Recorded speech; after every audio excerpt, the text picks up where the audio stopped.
Robert Plank Show, episode 165. All in one e commerce solution. Set up a Shopify store to create a money making website today with Kurt Elster.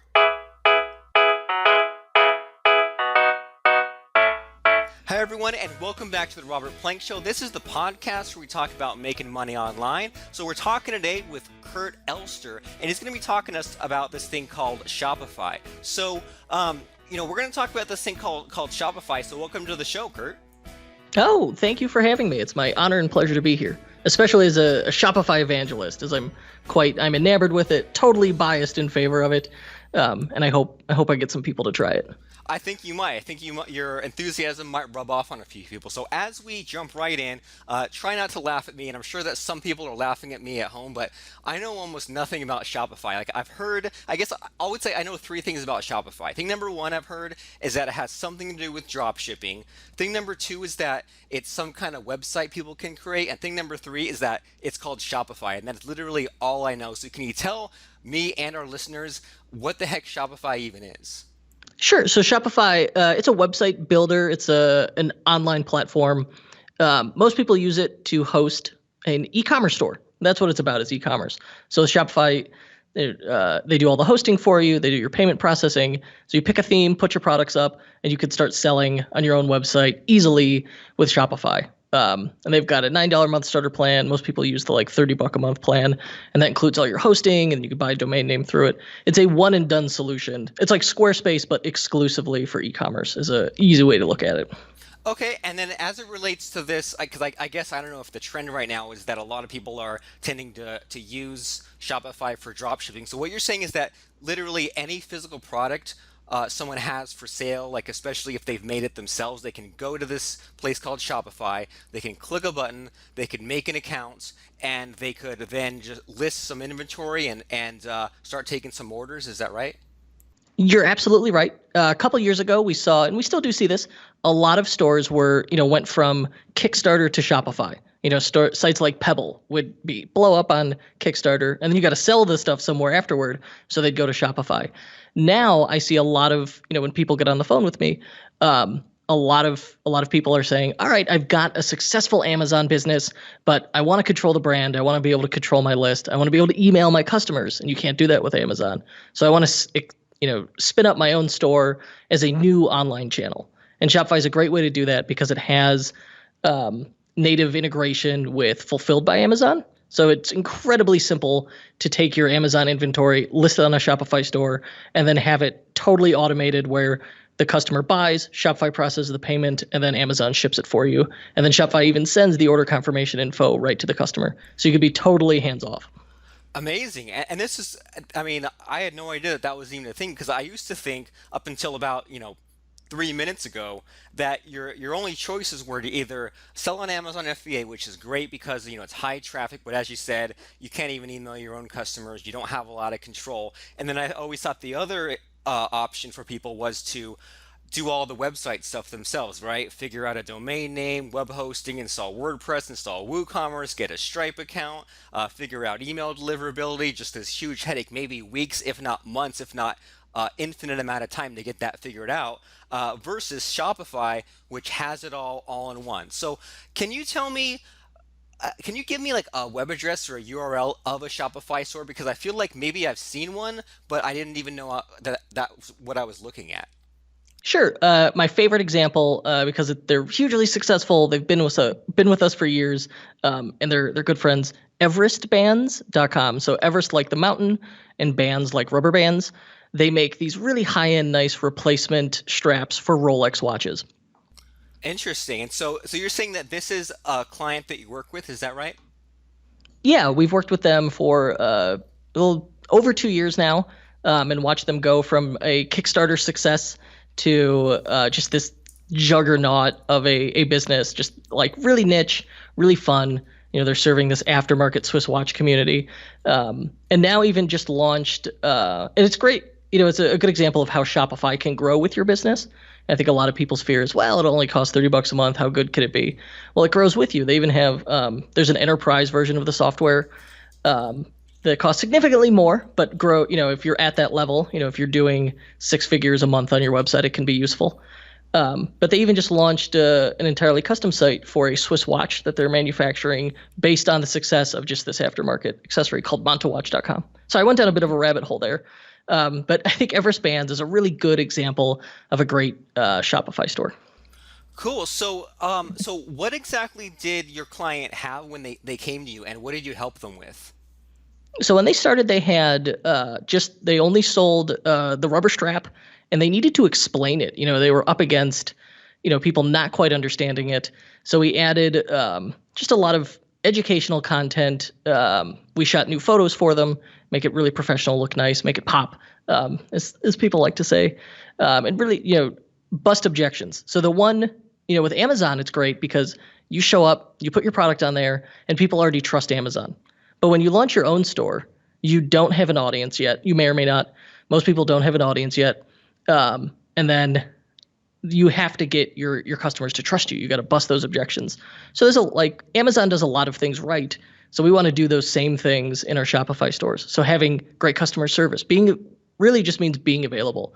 So adding a toll-free number, that's probably the biggest trust indicator you can include on any e-commerce website. Make yourself available by phone. And a toll-free number is the best way to do that.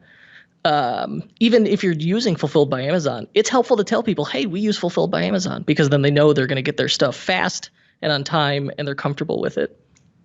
So there's all these things that you just mentioned that that someone could do with a Shopify store, right? Like have the toll-free number, have the better photos, better copy, connect to Amazon. So do you have some kind of a step-by-step process for if you're putting someone else on Shopify or you're making a Shopify store from scratch? Is there a checklist of some kind that you walk yourself through to get this set up? Oh yeah, my business lives and dies by standard operating procedures, and really that's just a fancy name for checklist. And I have a checklist I run through for setting up a store, for setting up a theme, and that's where people really tend to get caught up. Is the technical part really doesn't. It's very easy on Shopify. It doesn't slow people down. They can add their products, get their domain name set up, get their payment processor connected, all that stuff. Shopify makes it so easy. But then the hard part is still your own marketing materials. So even though you could pick a theme and it gets you out of web design hell, and they've got some really professional, great themes in the theme store. They cost about $150. Recommend it. Premium theme. They have some free ones too that are very good. But I love the premium themes. 3 good examples: Parallax, Retina, and Startup. Those 3 themes, my go-tos. But yeah, I've got a checklist I run through, whether we're doing the store setup or the theme setup. And actually, I have that available. I wrote a book about our process, our thinking, what we go through, what we've seen successful businesses do on Shopify. We wrote a 20,000-word book about it. You can grab it. It's got some nice extras at ecommerce-bootcamp.com. So it's a free preview. You get the first, I think, 4th or 3rd of it as a free preview. And if it seems valuable, you can get it 40% off. Use the coupon code Robert Plank to grab that. And but yeah, if anyone wants to sign up for my newsletter and just reply to it, I'm happy. If anyone writes me a thoughtful question, I'm happy to provide a thoughtful answer.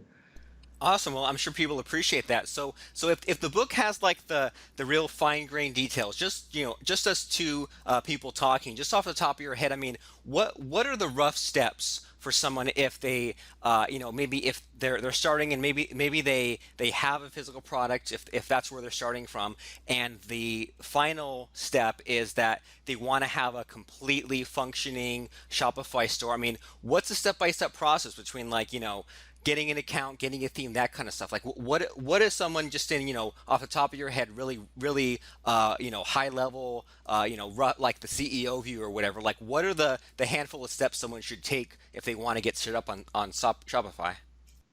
Sure. So you got to start your theme or start your account. It's a 14-day free trial. And there's some links out there for 21-day free trials I've seen. But fire up your free account. It'll let you do everything except payments and attach your domain name. So you can get the site 95% set up without paying a dime for it. Enter set up your payment, your shipping rules, add your products, your collections, which is Shopify's fancy name for categories. And then choose a theme and set that theme up. And that's where people get tripped up is in setting up that theme. So you want to think about your homepage as a sales letter, as to a new potential customer. So I think the cornerstone of that, where you start with that, should be your positioning statement. Figure out, in one sentence, if you can describe your product and its value to your customers. So the formula I generally use is, we provide X for Y customers, unlike our competitors, and then you list off your competitive advantage. So, my own might be something like, well, actually I have one written. Let's see what I said about myself. If my website would load. There we go. Kurt Elster helps Shopify store owners uncover hidden profits in their websites. Unlike other Shopify experts, Kurt is solely concerned with return on investment. So there I've got, in one quick 10 seconds, I've described what I do, who I do it for, and why, what that value proposition is. You have to do that immediately on your website. Maybe it's, the tagline, the headline written on the right over a hero image that explains that, or a tagline, included under your logo. It has to be something where people can immediately grasp that, because your biggest competitor isn't someone else. It's the back button. It's just so easy if I, looking at a site, and if it's at all frustrating, clunky, hard to use in the slightest way, I'm just going to hit the back button and then go to the next result in Google search. A confused mind never buys, right? Absolutely. What we say is, you have to look at the user as a crazy, lazy drunk. So if you can design your site to be totally functional for a sociopath on a bender, then it'll work for everybody. Everybody can buy if it works for that lowest common denominator. So someone who's, they're impatient, they don't have time for this, you have to make it really easy and obvious what you're offering to them. That makes a lot of sense, and that's what I think we've all been seeing in a lot of web pages lately, is that the trend is to really reduce things into the as fewest words as possible, big graphics and things like that. And people talk about things like sales copy, and I guess the stereotype or the old way of thinking about it is a sales letter is this big long thing. But what you're telling us is that if you think of your user as a crazy lazy drunk, you want to be almost like Amazon, where you go to a thing, you see it, you click it. There's very few ways for someone to get confused or someone to get locked in a decision. They see what it is, and there's just as few words as possible to talk them out of buying. Is that right? Yeah, Amazon's very good. They include, above the fold, it's the condensed version of the site with that quick add to cart button. And then if you're still, you've got some objections, then as you scroll down, it starts giving you more stuff to bust objections. So I think treating your e-commerce store, the same way Amazon does, is a incredibly clever way to do it. Because most people have shopped with Amazon, have shopped with the top 10 retailers, and those top 10 websites have taught all of your customers how to shop online. So going with these very atypical, crazy navigations, and there's some really clever stuff out there, and it's cool, but it's not going to convert because it isn't what people expect. That makes a lot of sense. And so looking at, I mean, kind of along those lines, and also along the lines of earlier, we were talking about how Shopify is a good complement, if not a good replacement or whatever, as opposed to Amazon, because you don't have the same control with Amazon. And so I'm looking at on this Everest Bands site, and on I as you were explaining that, I clicked onto one of the watch straps, and at the bottom there are reviews, in the same way that Amazon has reviews. And so I'm looking at these sets of reviews, and usually on Amazon, like, someone gives you a bad review, you can't just delete it, right? You have to go and clean it up. So on Shopify, what is the situation with reviews, both good and bad? Like, can you just delete something, or is it a matter of something you have to clean up, like on Amazon? So you can actually choose to moderate reviews, but having 100% positive reviews is obviously suspicious. I would still, I would encourage, if you're getting tons of negative reviews, obviously, there's an issue there that you need to address. You can reply to review, you can publish them, reply to them on your Shopify store. And I think that's a great way to demonstrate your customer service. But having reviews in general, it's really powerful, and you need it as social proof. Okay. So here, using Everest Bands as an example, we're using Yotpo for reviews. There's also a free app from Shopify called simply Shopify Reviews that works well. Both of them let you moderate reviews. I know in Yotpo, you could set it up where like 5-star reviews get automatically published, and then anything, you could set a threshold. So say like a 3-star review gets flagged and brought to your attention so that you can do something about it. That's cool. So you don't have to babysit or police the reviews that come in, but then you can decide to handle certain things, and that makes a lot of sense because I mean I think that anyone who's been selling on an Amazon store has dealt with all kinds of reviews, right? Like you said, there are those reviews where you might want to let it go through and then respond to it so that way you're handling that objection in a way. But then there are some reviews on Amazon that just might be someone trolling you or a competitor trying to tank your review. So on Shopify, because you have more control, then you're stronger to defend against whatever attacks come your way. Oh yeah, absolutely. It gives you've total freedom with it. Probably the hardest part is getting people to leave the reviews, and I think the best thing to do is give them a great experience, where they're compelled to share that with people, and that's what Everest Bands has tried to do.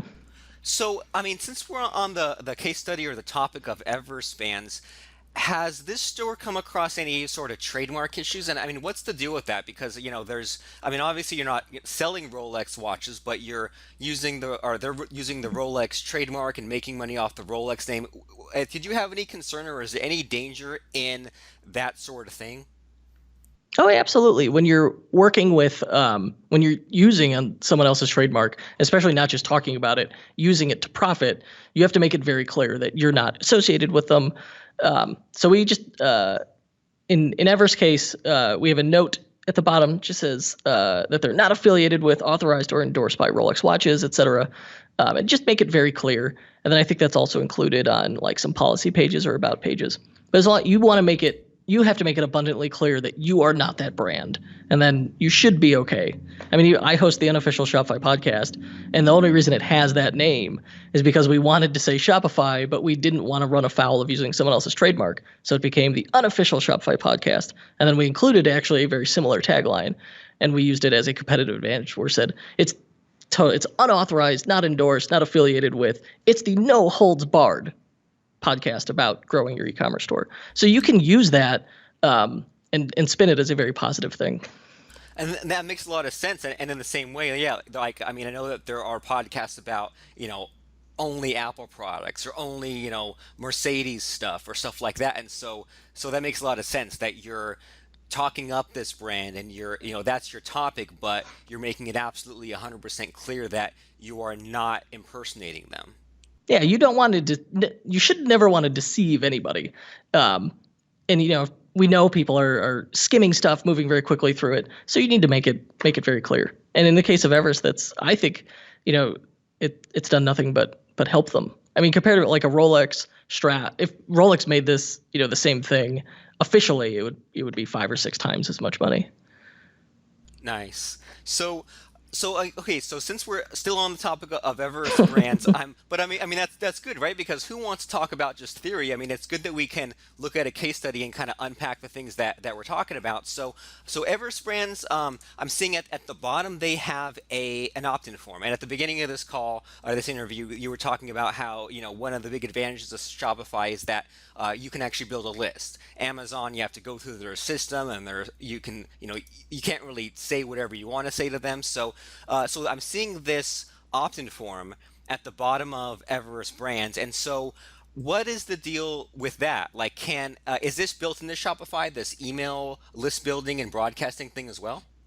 Yeah, so a majority of themes, Shopify itself has a CRM system built into it, where you can collect every customer's info, and you can have your email list go straight into Shopify, and then it'll integrate with most email platforms. So a lot of people say use MailChimp. I prefer Klaviyo, but whatever you're using, if it's a major ESP, email service provider, it will probably have a free app that will just anyone who accepts marketing, be it a customer who checked the I accept marketing box or someone who's signed up to one of these to your newsletter via the site, it will automatically sync that to your email service provider. So Shopify itself won't send emails out, but it will let you out of the box. You don't have to sign up for a service provider to start collecting them. And most premium themes have a newsletter pop-up built in, and this like that footer newsletter sign up And then in checkout, it's an option as part of Shopify where you can have it default check, say,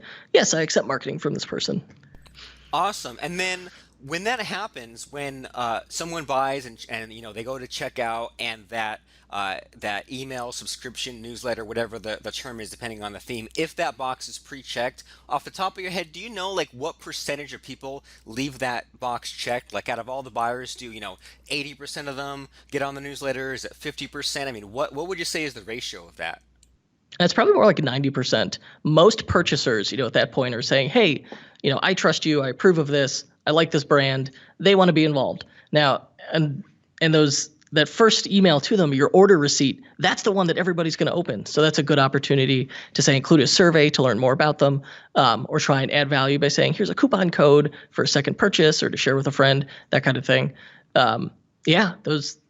It works well. That's probably the biggest advantage to running your own store versus running something on Amazon is you get to control the list. It becomes your customers, your audience, your brand. And I think anyone who's got an online store, fundamentally is in the business of list building.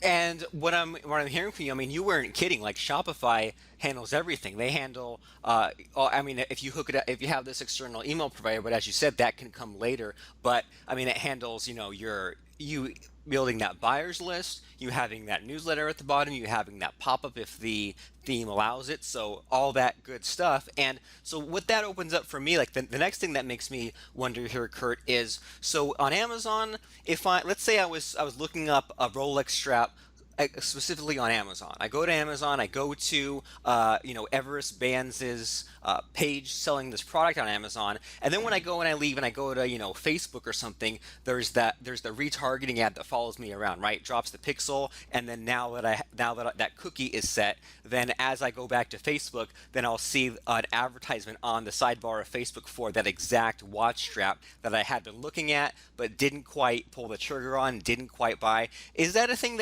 that people can do on Shopify? Can they do this retargeting thing and drop a pixel on their Shopify store that then follows someone around on the internet?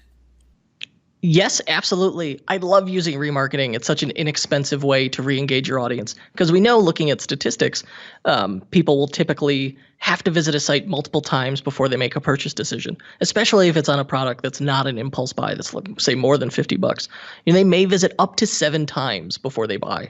And that's where having those remarketing ads is hugely beneficial. And of cost, PPC ads, pay-per-click, those Facebook remarketing ads are some of the cheapest because you're advertising to only the most engaged buyers. With Shopify now, you just you log in your Facebook ad manager, which is free to create, and they give you an ID for the account. So you grab that ID and you could just paste it into the back end of Shopify under website settings. It says paste your Facebook pixel ID here. Paste it in, click save.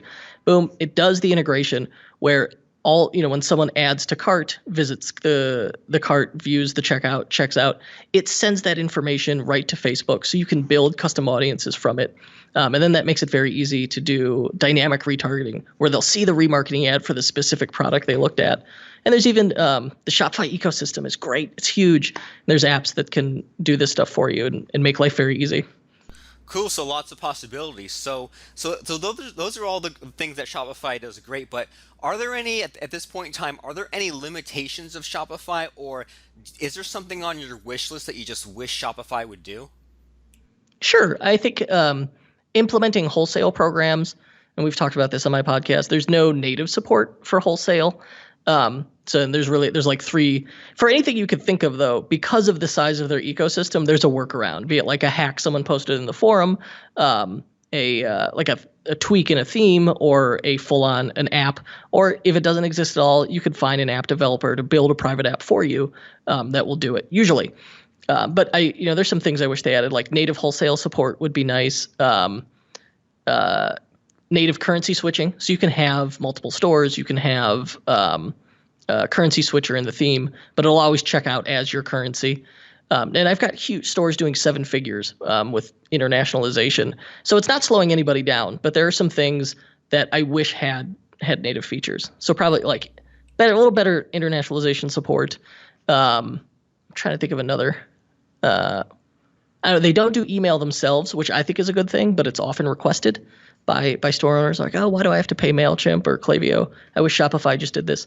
I think it's better. There's some things that, they recognize it's better to have someone else do that than them.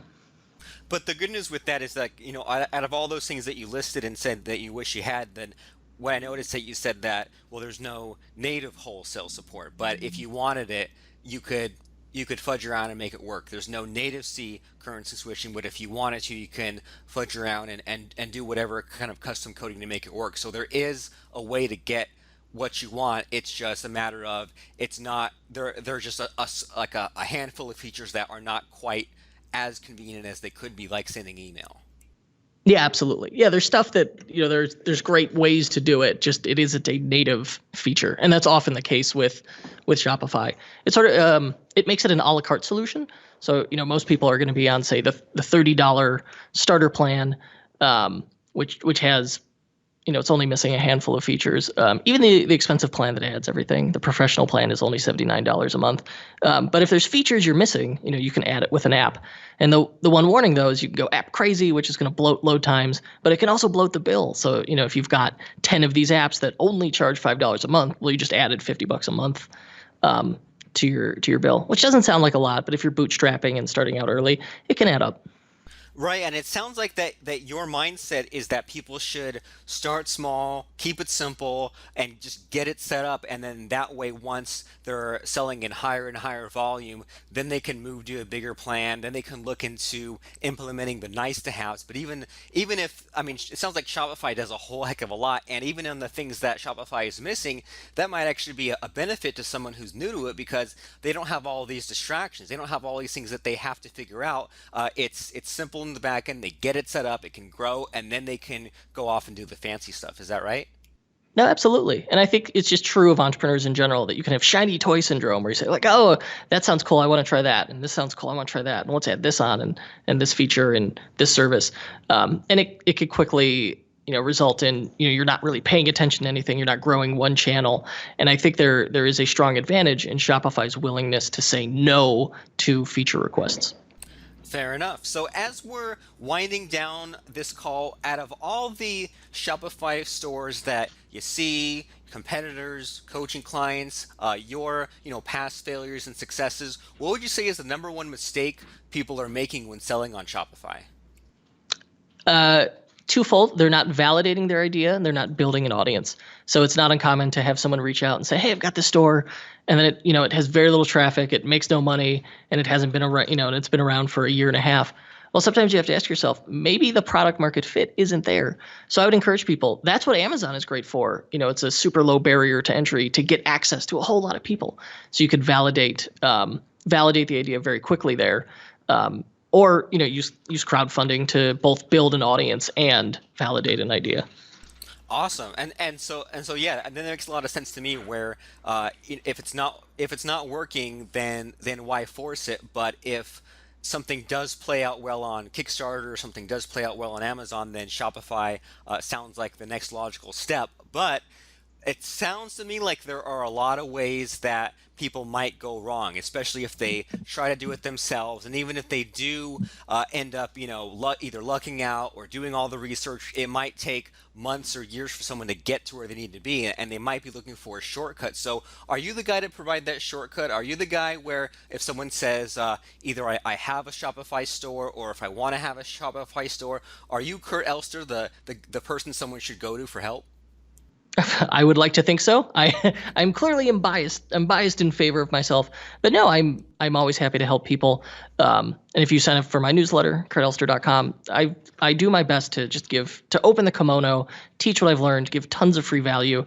So if you sign up and reply to any of my emails, I'm always happy to answer a thoughtful question or just give you a second set of eyes. It's hard when you're the store owner, you spend more time on your site than literally anybody else in the world. So you often end up with this case of, not being able to see the forest through the trees.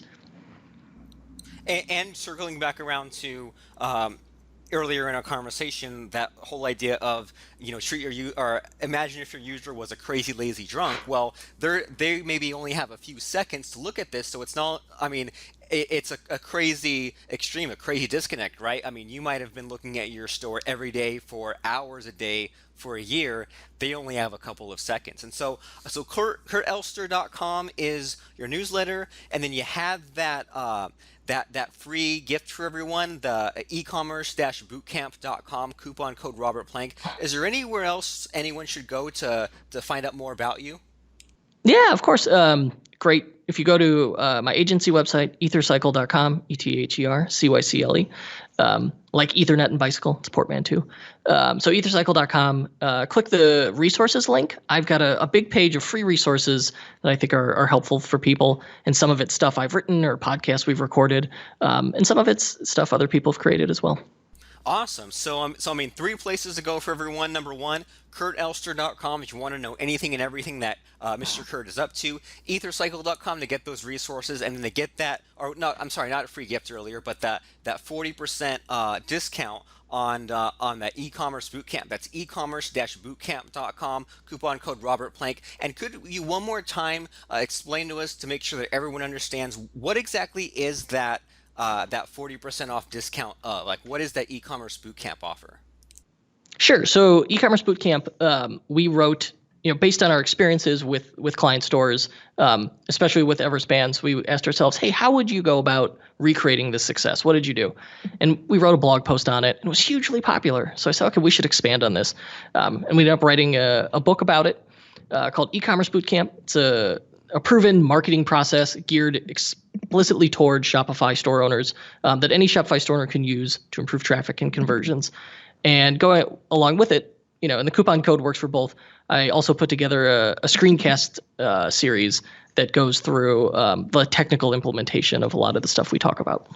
Perfect. So both sides of the coin, and what I'm hearing today, Kurt, is that people don't have to reinvent the wheel in a number of ways. Number one, they should use Shopify, because why make it complicated? Why do all this building? And then number two, they should go to ecommerce-bootcamp.com and use the coupon code Robert Plank, because again, Shopify is a good tool. It only gets you so far, but then to shortcut all the trial and error, all the mistakes, they should grab that offer as well. Sounds like a great compliment to Shopify and to building up that e-commerce presence, to having that volume of sales, to making more money, which is what it's all about. So once again, thanks so much, Kurt, for coming on and number one, explaining to me what Shopify is, because I honestly had no idea before this call, and number two, telling our listeners about why they need to have Shopify, how powerful Shopify is, as well as how easy and fun it can be to use. So thanks so much, Kurt. My pleasure. Thank you for having me. Hey, it's Robert Plank. If you want to check out the other episodes of The Robert Plank Show, go right now to robertplank.com/episodes, and you'll see a list of every podcast episode of The Robert Plank Show, so you can just jump to whatever you want to listen to right now, robertplank.com/episodes.